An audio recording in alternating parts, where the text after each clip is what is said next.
Hello friends, good evening. అందరూ ఎలా ఉన్నారు? బాగున్నారా? నేనైతే చాలా అంటే చాలా బాగున్నా. ఎందుకు అంటే 365 రోజులు ఎదురు చూస్తాం మేము మా లక్ష్మీ నరసింహస్వామి వారి తీర్థం ఎప్పుడు జరుగుతుందా అని. ఈరోజు అయితే తీర్థం అయితే స్టార్ట్ అయిపోయింది. చాలా అంటే చాలా హడావుడిగా ఉంటుంది. కోరుకొండ చుట్టుపక్కల గ్రామస్తులందరూ కూడా ఈ తీర్థం కోసం చాలా ఎదురు చూస్తారు. ఏదైనా అంటే మా సైడు బిగ్గెస్ట్ ఫెస్టివల్ ఏదైనా ఉంది అంటే అది కోరుకొండ లక్ష్మీ నరసింహస్వామి వారి తీర్థమే. ఈరోజు తీర్థంలో మొదటి రోజు కదా. ఈరోజు రథాన్ని అయితే కోరుకొండ ప్రధాన వీధుల్లో అయితే రథాన్ని తిప్పుతారు. ఈ టైంలో అందరూ కూడా మనసులో కోరికలు కోరుకుని రథం మీద అరటిపళ్ళు విసురుతారు. అంతేకాదు చాలామంది అయితే మనసులో కోరుకుని అరటిపళ్ళు, అత్తనాలు, గెలలు అన్నీ కూడా స్వామివారికి సమర్పిస్తారు. ఇదైతే రథం ఉంచే స్థలం. చూసేయండి, ఇదిగో ఇక్కడ కనిపిస్తుంది కదా, ఇది మా లక్ష్మీ నరసింహస్వామి వారి ఆలయం. ఈ ఆలయం చుట్టూ కూడా వాతావరణం ఎలాగుందో చూడండి. ఇది మీకు ఇలా చూపించాలి అనేసి మా టెర్రస్ పై నుంచి మీకైతే వీడియో తీసి నేను చూపిస్తున్నాను. చూసారా, ఈరోజు మొత్తం కూడా మా కోరుకొండ కిటకిటలాడిపోతూ సందడిగా ఉంటుంది. ఈ 5 రోజులు మా కోరుకొండ వాతావరణం చాలా బాగుంటుంది. లక్ష్మీ నరసింహస్వామి వారు ప్రతి కొండ పైన పాదం మోపుతూ వచ్చారంట.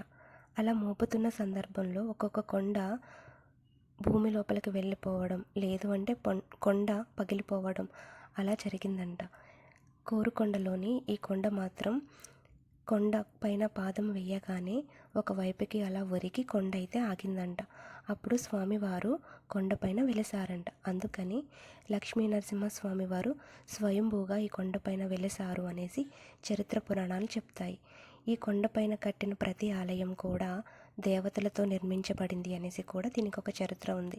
అంతేకాదు ఇక్కడ మునులు మహర్షులు తపస్సు చేయడం వల్ల కూడా లక్ష్మీ నరసింహస్వామి వారు వెలిసారని కూడా ప్రాధాన్యత అయితే ఉంది. లక్ష్మీ నరసింహస్వామి వారు కోరి వెలిసారు అనేసి ఈ గ్రామానికి కోరుకొండ అనేసి ఊరు పేరు కూడా వచ్చింది. చూసారా, మొత్తం లైటింగ్. ఇదైతే కొండపైకి ఎక్కడానికి మెట్లు ఇవన్నీ.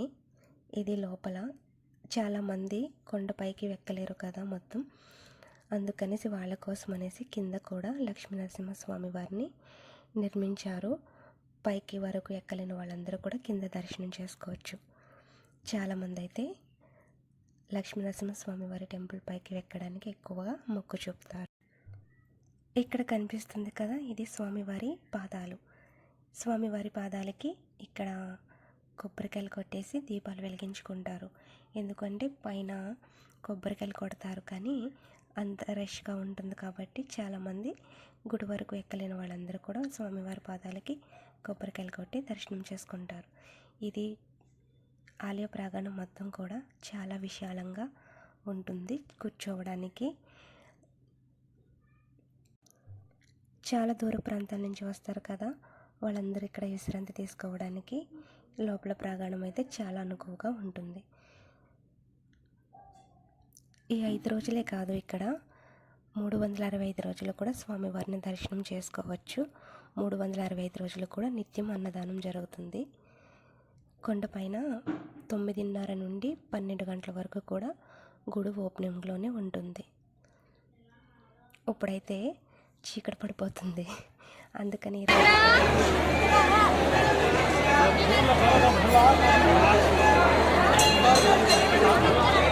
వచ్చేసాను.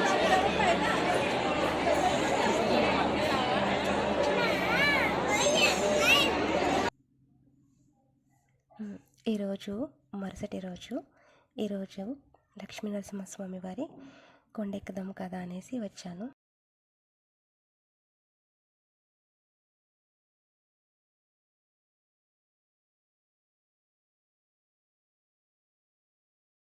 చూసారు కదా, ఇక్కడైతే ద్వీపాలు వెలిగించుకోవాలి అనుకున్న వాళ్ళందరూ కూడా ద్వీపాలు వెలిగించుకుంటారు లక్ష్మీ నరసింహస్వామి వారికి. లక్ష్మీ నరసింహస్వామి వారి ఆలయం ఇక్కడ నిర్మించారు కదా, కొండ వరకు ఎక్కలేని వాళ్ళందరూ కూడా ఇక్కడ దర్శనం చేసుకోవచ్చు. చూసారా, కొండకెక్కే భక్తులు ఎంతమంది ఉన్నారో ఇక్కడ కింద దర్శనం చేసుకునే వాళ్ళు కూడా అంతకన్నా ఎక్కువగా ఉన్నారు. లైన్ చూసారా ఎంత ఎక్కువగా ఉందో. మనమైతే కొండపైకి వెళ్ళాలి. ఇప్పుడు వీళ్ళందరినీ దాటుకుని కొండపైకి వెళ్దాం.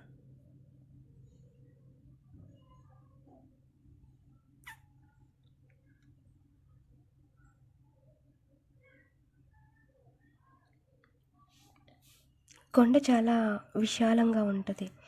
చాలా ఎక్కువ స్థలంలో ఈ కొండ ఉండడం వల్ల ఎంతమంది జనం వచ్చినా కానీ ఇబ్బంది జరగదు. దూర ప్రాంతాల నుంచి ఎక్కువగా వస్తారు కదా, అందుకనేసి ఇక్కడ ఇప్పుడు కూడా నిత్యాన్నదానం, వాటర్ ఫెసిలిటీస్ అన్నీ కూడా చాలా అనువుగా ఉంటాయి. భక్తులు ఎక్కడ కూడా ఇబ్బంది కలిగే వాతావరణం అయితే ఉండదు. ఇప్పుడు అటు సైడ్ నుంచి ఇటు సైడ్కి టెంపుల్కి వెళ్ళే మార్గం ఇది.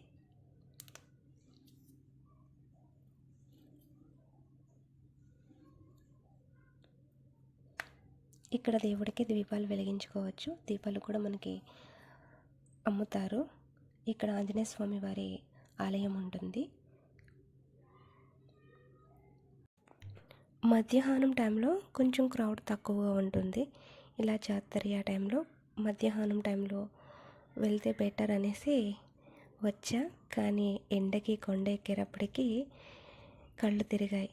ఇక్కడి నుంచి అయితే స్టార్ట్ అవుతాయి లక్ష్మీనరసింహస్వామి వారి కొండకి ఎక్కడానికి మెట్లు. ప్రతి మెట్టుకి మొక్కుకున్న వాళ్ళు పసుపు రాసి కుంకుమ బొట్లు అయితే పెడతారు.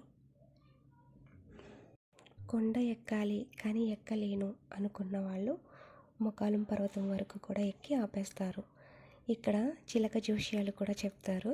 చూడండి, ఒకరు చిలక జోష్యం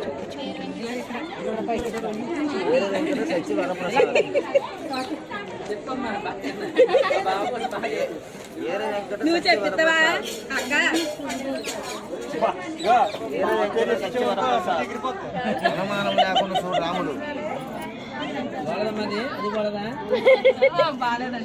వచ్చింది త్వరగానే ఇచ్చేసింది. పరమేశ్వరుడు, పార్వతి, వినాయకుడు, అయ్యప్ప స్వామి వచ్చారు తల్లి ఆయన పేరు మీద. కానీ ఏదైనా కానీ తాయి కలుగుతాడు, కానీ పట్టుదల కలిగి అతను నిజాన్ని అబద్ధం చేయాలనుకుంటాడు, అబద్ధం నిజం చేయాలనుకుంటాడు, కానీ లాస్టింగ్ మటుకు నిజాన్ని తాయలేదు. కానీ అమ్మా నాన్నకు ప్రేమ కుమారుడు అయినా, కానీ ఇంట్లో వాళ్ళ ప్రేమ ఆయన మీద ఉంటే ఆయన ప్రేమ వీధుల వాళ్ళ మీద చూపిస్తాడు. ఆలోచన తెలివితేటలు ఆకారం మటుకు గొప్పలే, కానీ అనంత కోటి ఐడియాలు వేసిన చెత్తగోడు తెలిసిన ఆయన వెనకాల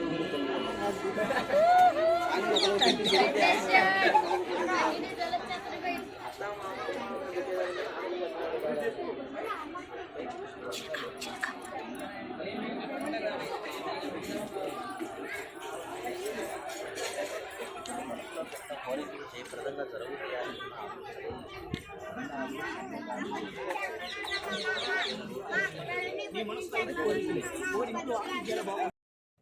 చూడండి, ఇక్కడ పసుపు రాసి కుంకుమ బొట్లు పెడుతున్నారు.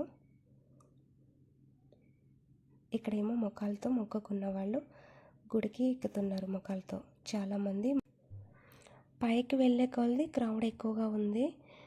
సగం మెట్ల కానించి కూడా జనం ఎక్కువగా ఉన్నారు. అక్కడే స్టాప్ చేసేసారు. ఎండ ఎక్కువగా ఉండడం వల్ల అందరికీ కూడా నీరసం వచ్చేసింది. ప్రతి ఒక్కరికి కూడా చిన్న చిన్న పిల్లలతో కూడా స్వామివారి దర్శనానికి అయితే వచ్చారు. ఇక్కడ ఆలయం మొత్తం కూడా మీరు పైకి వెళ్ళే కొలది అబ్జర్వ్ చేయండి. రాతి శిలలతో నిర్మించిన ఆలయం. అక్కడ దేవతలు ఈ శిలల్ని చెక్కారంట. దేవతలు కట్టిన గుడి లక్ష్మీనరసింహస్వామి వారి టెంపుల్. శిల్పకళ ఇష్టపడే వాళ్ళందరూ కూడా ఈ టెంపుల్ పైకి ఎక్కి అయితే మాత్రం చూడండి. చాలా అంటే చాలా అద్భుతమైన శిల్పకళ అయితే మీకు కనిపిస్తుంది. రాతితోనే పేర్లు కూడా లక్ష్మీనరసింహస్వామి వారి ఆలయం అని రాతి పైన చెక్కిన పేర్లు, రాతి విగ్రహాలు ఎక్కువగా మనకు కనిపిస్తాయి పైకి వెళ్ళే కొలది. గుడి చుట్టూ కూడా రామాయణం, మహాభారతానికి సంబంధించిన విగ్రహాలు అన్నీ కూడా చెక్కబడి ఉంటాయి. రాతి శిల్పాలపైన చెక్కిన విగ్రహాలు అయితే చాలా బాగుంటుంది.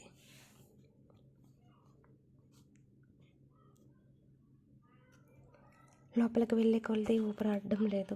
జనం అందరూ కూడా స్వామివారిని దర్శించుకోవాలి అనేసి అందరూ కూడా ఒక్కసారిగా రావడం వల్ల చాలా అంటే చాలా ఇబ్బందిగా ఉందన్నమాట. ఇక్కడ చిన్న చిన్న పిల్లలు అందరూ కూడా పిల్లల్ని ఎత్తుకొని నడుస్తూ ఉన్నారు. లోపలికి వెళ్ళాక కూడా వీడియో చేశాను.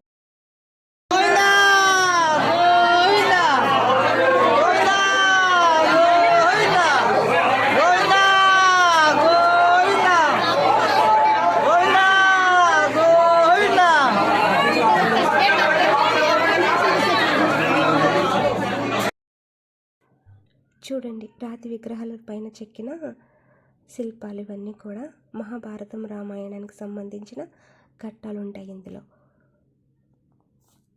శిల్పకళ తెలిసిన వాళ్ళందరికీ కూడా చాలా బాగా తెలుస్తుంది. ఇవన్నీ కూడా ఒక రాయి పైన చెక్కారు అంట. మా కోరుకొండ కొండపై నుంచి వాతావరణం చుట్టూ కనిపిస్తున్న ఈ భూములన్నీ కూడా లక్ష్మీనరసింహస్వామి వారివేనంట. ఇవన్నీ కూడా లక్ష్మీనరసింహస్వామి వారి భూములు. అక్కడ కనిపిస్తుంది కోనేరు. నేచర్ని ఎక్కువగా ఇష్టపడే వాళ్ళు ఈ టెంపుల్కి అయితే కన్ఫామ్గా రావాల్సిందే. మరి చూసారు కదా, ఇదే మా లక్ష్మీనరసింహస్వామి వారి ఆలయం. మీ అందరికీ నచ్చింది అనుకుంటున్నా. మీరు ఫ్రీ టైం ఉంటే మీరు మీ రిలేటివ్స్ని, మీ ఫ్యామిలీ మెంబర్స్ని తీసుకొని కన్ఫామ్గా రండి, ఓకేనా. ఎక్కడ చూసినా కానీ మీకు శిల్పాలు కనిపిస్తాయి, అన్నీ కూడా రాతి శిల్పాలు. ఈ ఆలయం అయితే చెక్కు చెదరకుండా ఇప్పటికీ కూడా అలానే ఉంది. కొన్ని 50 సంవత్సరాల క్రితం నిర్మించిన ఆలయం ఇది. ఆలయం పైన గజస్తంభం కూడా ఉంటుంది. ఇక్కడ లక్ష్మీనరసింహస్వామి వారి రూపం కూడా కనిపిస్తుంది. ఇంతే friends, thank you so much. ఇక్కడ వరకు మీరందరూ చూసినందుకు. మా లక్ష్మీనరసింహస్వామి వారి ఆశీస్సులు మీకైతే ఎల్లప్పుడూ ఉండాలని మనస్ఫూర్తిగా కోరుకుంటూ అందరికీ ఇక్కడితో సెలవు. Bye friends, thank you so much.